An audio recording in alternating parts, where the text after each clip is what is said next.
listening to Affect Autism, where affect is the #1 tool we use in supporting child development through playful interactions.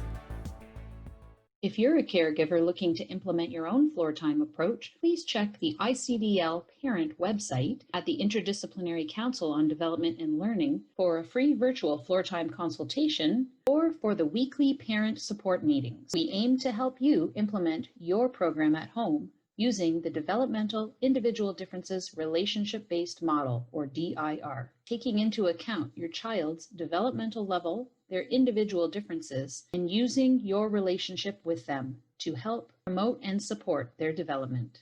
Hi, we have with us this week a special guest, first time appearance on Affect Autism, Serena Suman from Italy. She is an evolutionary psychologist, a functional psychomotorist, which is similar to an OT in North America, a DIR, Developmental Individual Differences Relationship-Based expert and training leader.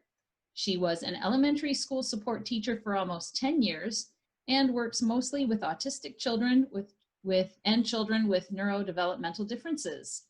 She has a private clinic that includes a speech therapist, a psychotherapist, and a learning tutor for children with dyslexia or generalized learning challenges, who all use the DIRFloortime framework in the north of Italy, in Piemonte, which is between Milan and Turin. Welcome, Serena. Oh, thank you. Thank you so much. I'm so exciting to be with you this evening, because in Italy is evening this moment. Thank you. It's very nice of you to come on and share your knowledge with us. Today, we're going to be talking about Floortime in different environments, including in the pool. And last year, Serena went to the STAR Institute in Colorado to deepen her knowledge of sensory processing disorders. And she's completing the sensory processing proficiency courses with Temple University, having completed the first part of her internship at the STAR Institute in Colorado last summer, and was supposed to go this summer to finish the second one, but is locked out of the country, of course, like all of us. Because of the language barrier, we exchanged some information in advance. What I really loved about what you said about your DIR philosophy was that it needs to be in all the contexts of a child's life. And the conference this year for ICDL, or the Interdisciplinary Council on Development and Learning, the topic is Floortime everywhere all the time. So this is a perfect example of that. And what you said was, this means that the child carries a small backpack in which their individual differences are always present. And I loved that analogy that you used of carrying it around with you, because it's something that really can't be overlooked. I think that the individual differences is a very important piece of the DIR model, but also a very important element that we have to understand very, very well when we work with children, especially during the therapy, but also during all the life in the different context, in the different ecological context. Because DIR model is a philosophy, so we can use this in all contexts. And we know that the individual differences have a great impact in the relation. When we can look at the individual differences, maybe the relation is not very good, but not because the child don't want to have a good relation, but because he can't do this. It is so important for the harmonic development. When we can understand well the function of the child, the individual profile of the individual differences, sometimes the stress become very, very, very high. And for the child, it's so difficult to stay in all ecological environment. When we say in all ecological environment, in my opinion, and for me, because I was a supporter teacher, I think, for example, the child in the school, where there are a lot of things to look, a lot of things to hear, a lot of things to understand. And when I have a lot of difficulty in my individual differences because my sensory processing is maybe broken, for me it's so difficult to stay with my peers in the class, even if I want to stay with my peers in the class. And also when I speak with the teacher, because sometimes the teachers are completely lost because they can't understand the individual differences, because the individual differences are behind the behavior. And so they can also see the behavior and not what is the difficulty under the behavior. And when I'm speaking about the environment, I speak about the physical environment, but also the mental environment. Because a child that have a great difficulty with his sensory processing is a child that have a great difficulty in the co-regulation. And we know that the first steps for a good development is the capacity of this child to stay calm and regulated and engaged in the world. But if I can't understand what happened outside of me, because I have a lot of challenge in my body, and when I'm thinking about the body, I think about the posture, the motor control, the ideation, the body awareness. When we're speaking about child with sensory issues, we're speaking about a process that is not a cognitive process, a high process, but is a process that is subcortical. The behavior, we can look the behavior, but the subcortical process are not present in the environment, are something that are completely lost in the function of the brain. And the brain is not in the space. The brain is not, we can look the brain, we can look only the behavior. But the environment is so important because we can change this kind of interconnection. We can change something in the environment. We can change how we interact with the child. It moves perfectly into the topic that is one of your specialties, which we haven't covered here on the podcast yet, which is floor time in the pool, because the pool offers a lot about visual spatial capacities of the child and their proprioception, the feeling of the water against their body, the vestibular movement, if it's wavy or not. The visual spatial capacities are another great topics, because first of all, the child is a complex system. All the parts of the systems are in interconnection with the other, okay? So in reality, all the functions of, for example, the vestibular system, the proprioception system are linking together. So what it means? In fact, when a child has some difficulty in the visual functionality, always we have a difficulty in the movement, and always we have difficulty in the proprioception, and always have in vestibular system, and so on. The visual capacity is not the vision, but is how the vision, the function of the vision. So the capacity to converse, the capacity of striking, of pursuit. This is the visual functionality. If the body doesn't work well, the movement in the space is not very good. So if the movement in the space is not very good, the vestibular system doesn't work well. If the vestibular system don't work, the body doesn't work well, the proprioception input are not good.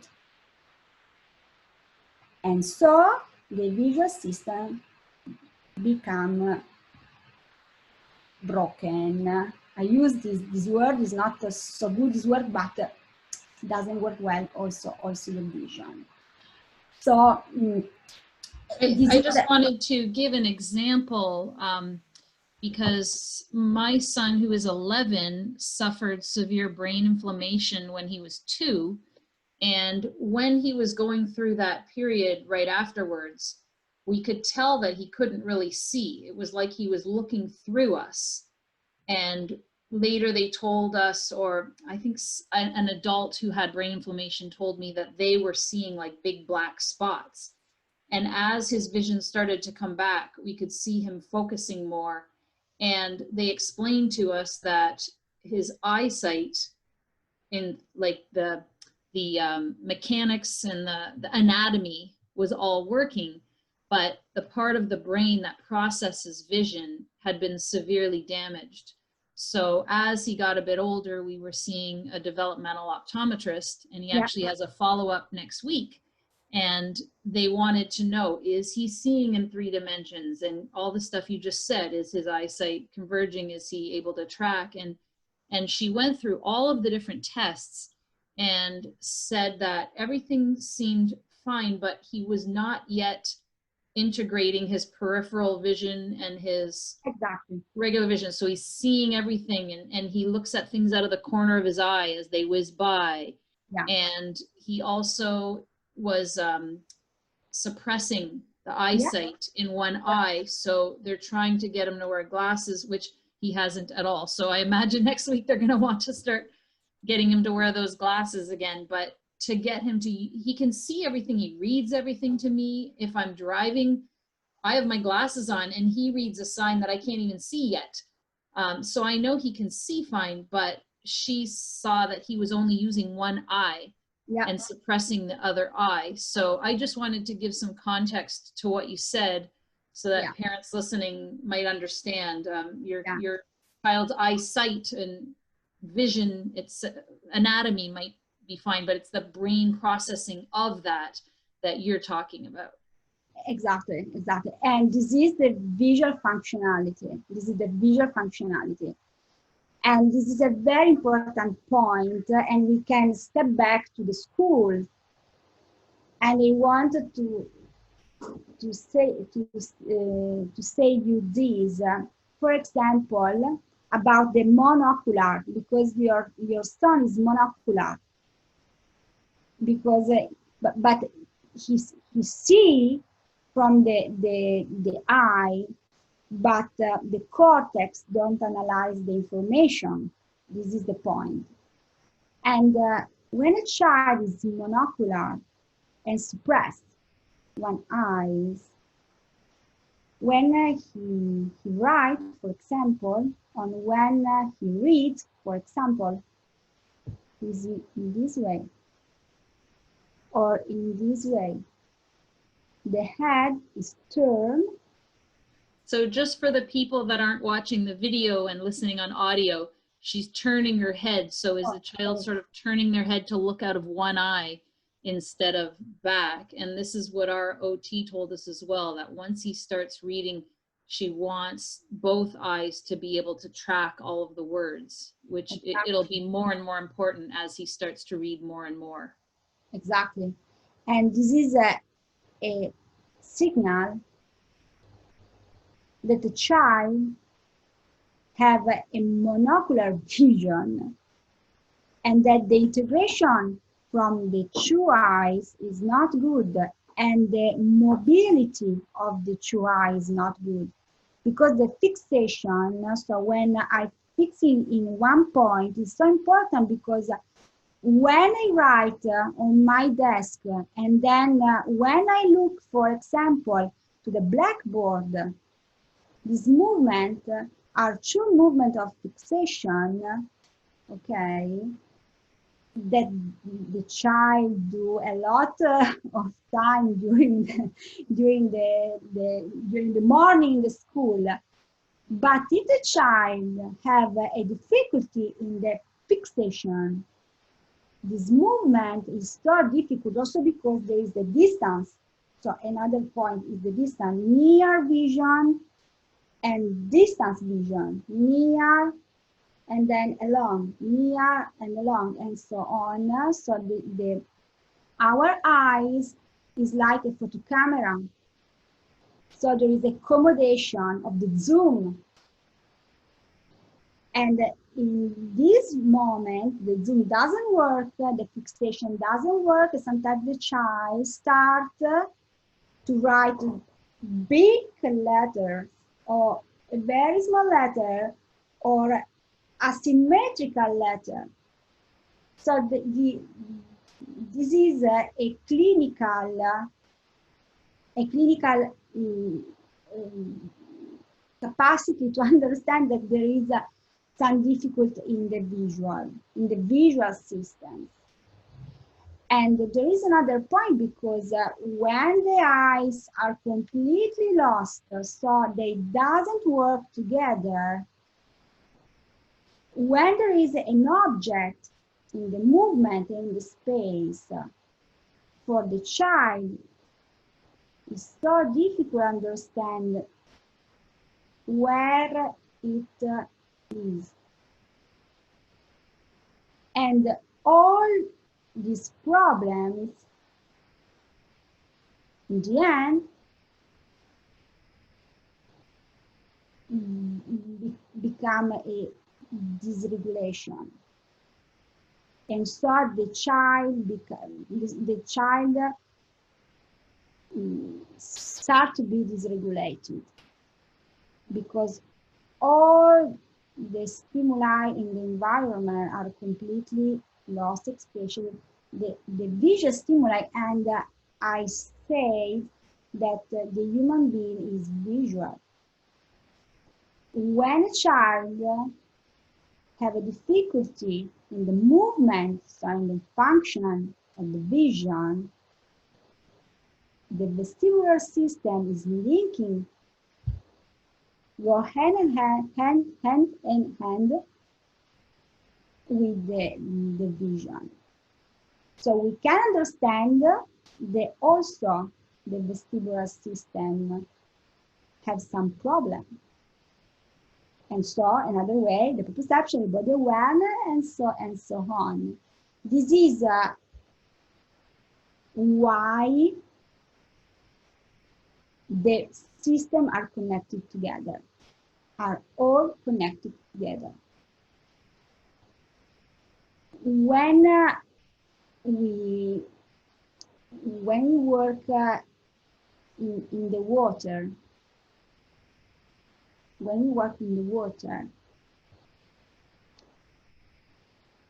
we start for the first time to close the visual field with the therapist, for example. And this is important because, for example, a child like your son that have a peripheral vision, it's so difficult, say, in a big space, because all the stimuli in the environment arrived, and at the same time, the stimuli that are in the middle of his vision doesn't arrive. So he has a lot of stimuli, and in the same time, he can focalize the attention in one. So when we work in a pool, In the reality, this situation is completely different.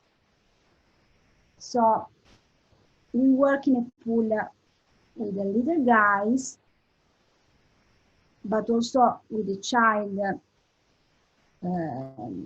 with a younger child, but with a different age. And when the child is in the pool with the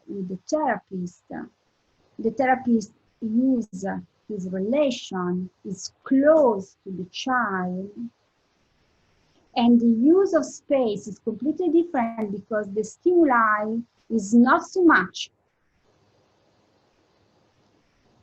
And they are the same.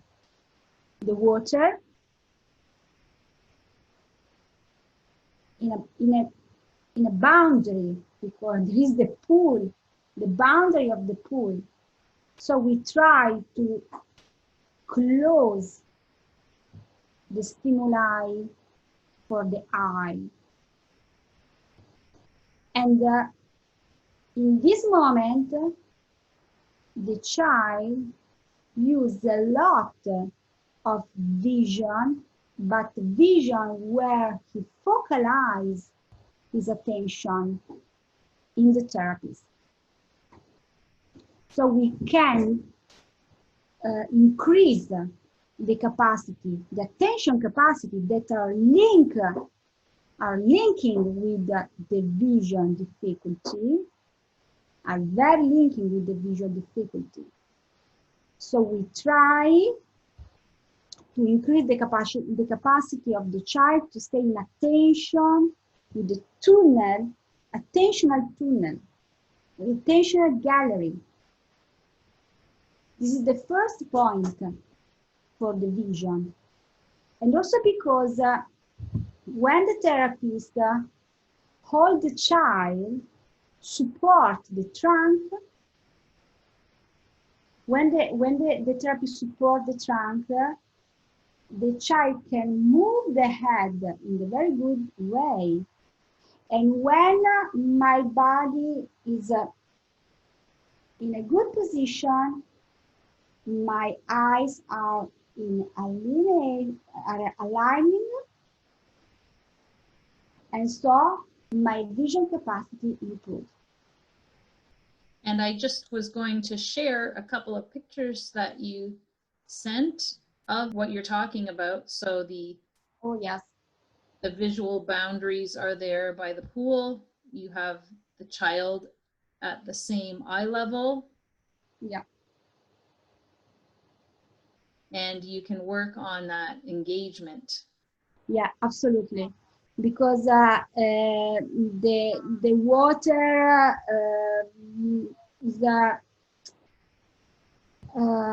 is incredible because in the water that is a relational tools, incredible relational tools for all the child. Okay, in the first we understand if the if the individual differences is okay for the water, because it is reality that we have to do a very good individual profile. First of all is the individual profile. So understand what is the hyper, the hypo, and so on, the hyperactivity for some stimuli.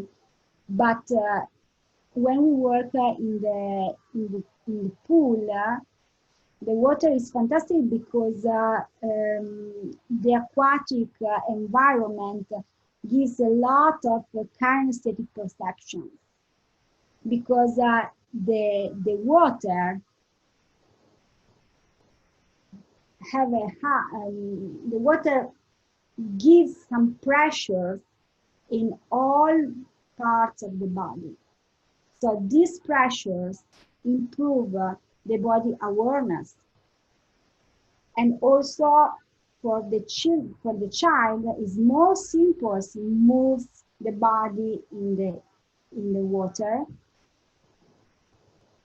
and when the child stays close with the therapist, the engagement is great, the affect is great, in a continuous flow of back and forth, back and forth, back and forth, because in that moment, the individual differences are all okay, because we support all the individual differences of the child.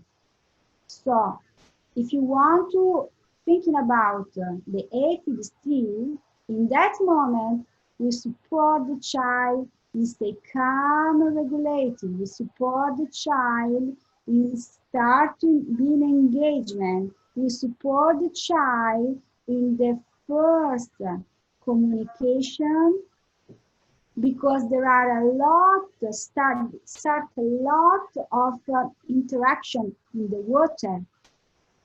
And for example, in this photo, this little guy, 4-year-old, with the autism spectrum disorder, this photo was the first time, the first therapy, the first water therapy, and it was great. The child is a hyperactivity child with a very, very high arousal, a very, very he's very, very disorganized in the environment. We have to use a lot of time for the regulation. And in the water, the child was regulated. And this means that all the stimuli that we give to the child in that moment are good, and the relation was good. And Calvin meet Valentina, the name of the therapy, for the first time. And I was out of the pool for help Valentina and for help and support Valentina for the first therapy. And the child was completely regulated, completely in engagement. And for Kevin is the name of the child. It's so difficult to stay without the mom, and due to COVID, the mom can't stay in the pool, so she was outside the pool, and he stayed with Valentina. So I think that it was fantastic, and it's the great power of the water, but also the great power of the mother in the water, because we use the mother in the water, not only the water. Because if you use only the water, we do a lesson of a lesson in water and stop. But we use the mother, so the philosophy of the mother in the water, and we can do DIR in the water with a great and fantastic results. It reminds me of the distinction that Jake Greenspan often makes. Dr. Greenspan's son, who runs the Floortime Center, talks about the difference between sensory input and also engaging the child at the same time. So it's one thing that people will say, oh, my child loves swimming because they love the feel on their body and it helps regulate them. But that's very different than actually engaging with the child while they're getting that input. And Jake talks about how that emotional connection is just as important. The emotional regulation as well as the sensory regulation have to be together, especially in floor time. Exactly. In fact, it was great because between the therapist and the child, we can see a Wi-Fi, a little Wi-Fi between the therapist and the child that Kevin looked for all the time. The therapist, wait for the therapist, because sometimes the therapist was in another point of the pool, and Kevin wait for the therapist, and Kevin brings the hands of the therapist. It was fantastic because the therapist uses with a great respect the individual differences and the environment, the physical environment. So I step back to the beginning, the physical environment and also the mental environment of the therapist were linking together, and it was amazing. Dr. Stuart Shanker, who does self-reg, talks about that. You called it the Wi-Fi between the child and therapist. He calls it interbrain. Yeah. So that connection of the two, where they're co-regulating in that space, developing that connection. Exactly. And I think also that this is a great possibility for the child, and this is a great possibility for the persons that works with the child, and also for the parents, because when the child is in this level of self-reg, of dysregulation, of disengagement, the brain works in a different way. And there is a connection. We create a connection between the high part of the brain and the subcortical part of the brain. And they are completely, they work together, and the child is fantastic because he can stay in a play, and he can stay in a different place with a great recognition, with a great pleasure. And for us, it's so important because when the child is in this fantastic has this fantastic B, also the limbic system helps us, because we remember this moment with a great pleasure. We love these words. It's so important, be and don't do. And we use the pool and the water with this idea. We be in the pool with the child and with the DIR frame. The idea of wait, watch, and wonder in the pool. Absolutely. How does that work while Absolutely. The child is, floating near you? It's a little different than in a play area where the child can walk away in that, but if they're sort of floating away and you're in reality, no. In my experience, so this is my experience, all the child that I put in the pool respond so good. So they swimming is not the real word, but with the I don't know the name of for floating. Oh, they're called water wings or armbands or floaties. Okay, perfect. So you have the child wearing those on their arms, flotation. Yeah, so I completely in security for the first, and in reality, when they float in the swim, for example, and they don't see the therapist near, they search for the therapist and go with the therapy where the therapist is. So in reality, wait, watch, and wonder works well also in swimming. Very, very well. And it is fantastic because when I was with Valentina, Valentina in one moment speak a lot. She started to speak, because she was a little bit in anxiety. And it is fantastic because there is only the sounds of the wave of the water, and also the idea and the sensation that you have is completely different also for the child that is in the pool. So it's completely different, the sounds when we are in the pool. So I think that Wait, Watch and Wonder works so well because the child,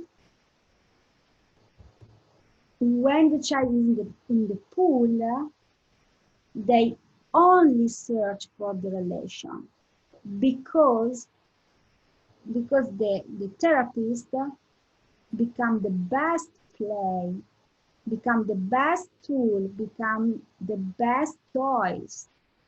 We have nothing in the swimming pool. We have some object because we want to use some object, but only this. So the therapy is the best tools, and Wait, Watch and Wonder is great because all the child do have a relational meaning. So what kinds of activities will you do with the child to get that back and forth? Oh, yes, of course. The activity are the therapies, for example, hold the child, stay with the child, and use a different kind of rhythm, for example. So when we play, when we are in pool, we use for the first we use the sequences. So we try to sequence the body of the child using the rhythm, using a different speed, and also using a vestibular stimulation round or linear stimulation. So in reality, we works completely in the individual differences, completely. But for the first, the proprioception, the vestibular system, and also sometimes we try also with the discrimination with the tactile system. So for this reason, we use some different objects in the water. So we use a little bag with that are full of objects, and the child start to try to understand how kind of objects are in the little bag.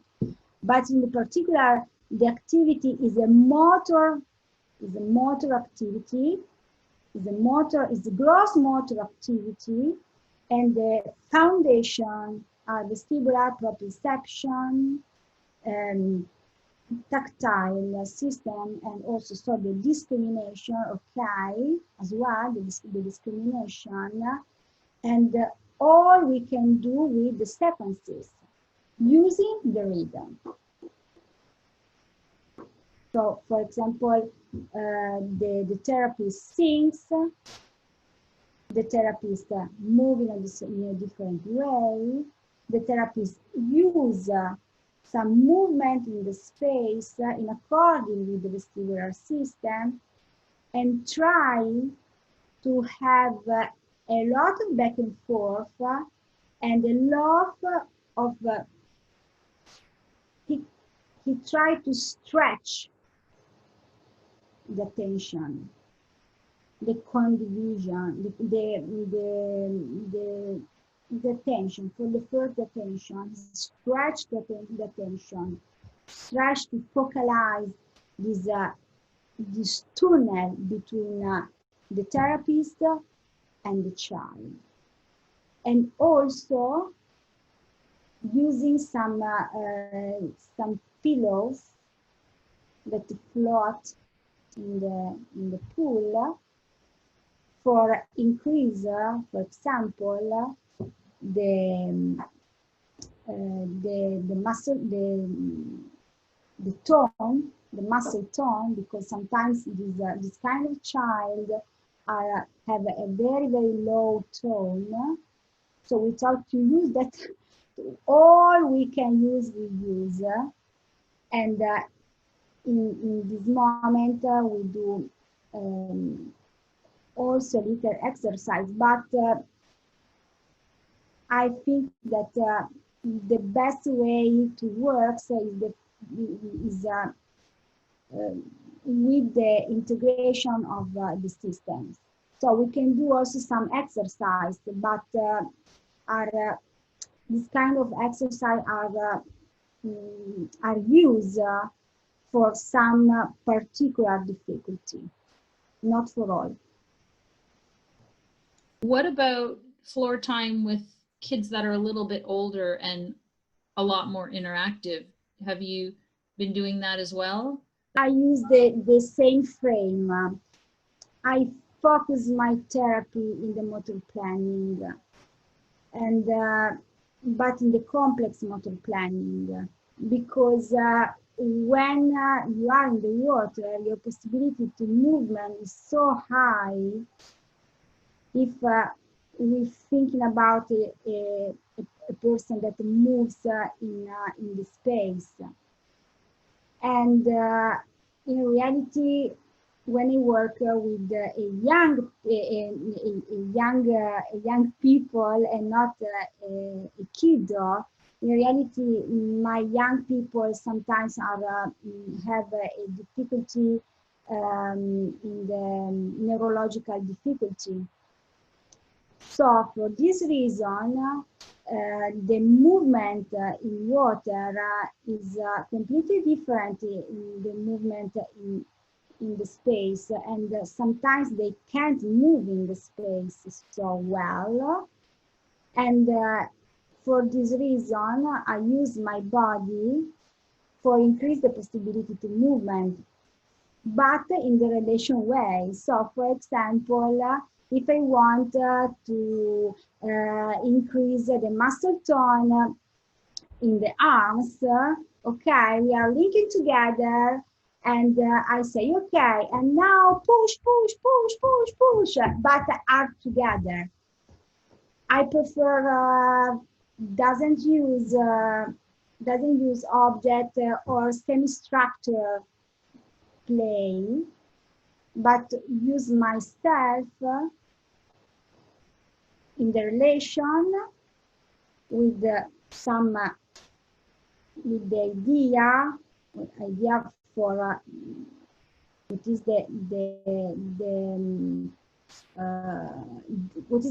what need the person that what would need, what need. And then when I understand this point, I use my body in a relational way. Wonderful. Is there anything else that you feel like you haven't covered that you wanted to share about the floor time in the pool? I want to underline in another way the importance, because the movement is so important for all. The movement is so important for all. And with the body, we can reconnect the mind. This is a very important point. And all the children have the necessity to do this.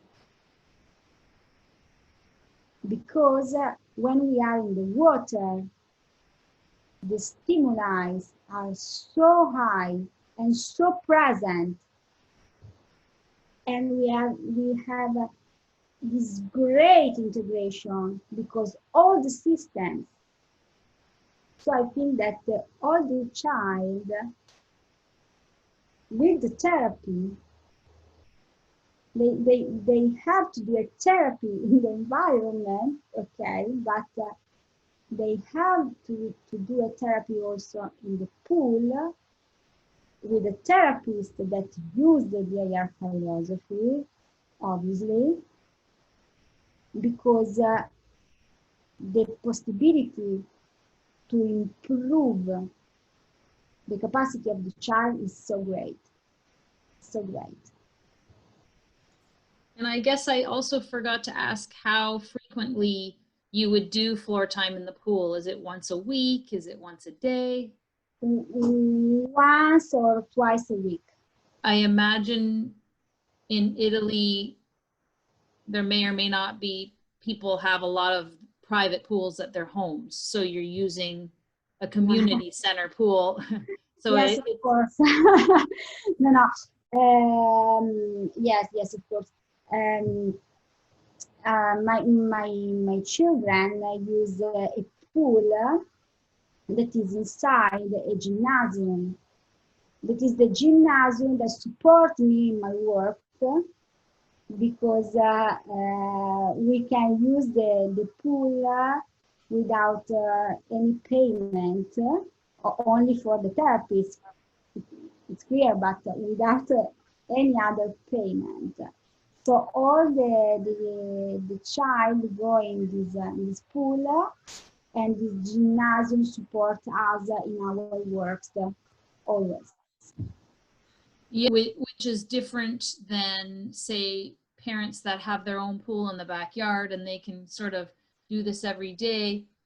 It makes it much more of a treat for your clients because it's a big outing to go and get to go swimming and have their floor time sessions once or twice a week. It must be exciting for them and motivating for them as well, especially if they're enjoying it so much.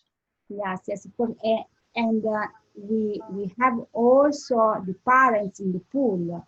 In this moment, no, due to the COVID, but we work with the parents also in the pool.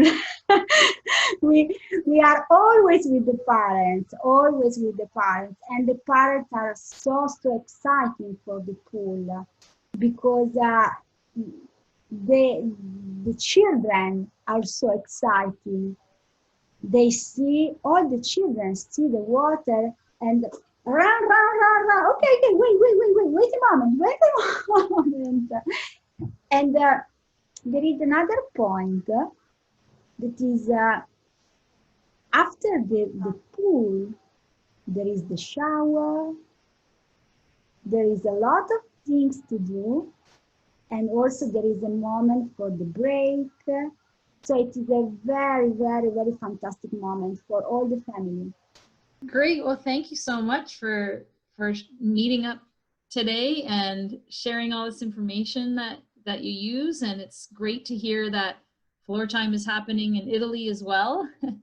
And if anyone has questions about doing floor time in the pool, are you open to answering questions as well? If they drop me an email, I can connect them with you. Okay, yes. Yeah, I know that at the new Interdisciplinary Council on Development and Learning, the ICDL therapy at Livingston in New Jersey, they do floor time in the pool as well. And I know it's not something that's super popular and advertised. So it's interesting to hear about this too. And it really is an example of doing floor time anywhere and everywhere. Yes, absolutely. Well, thank you. It was wonderful to meet you, Serena. Thank you very much. Until next time, here's to affecting autism through play.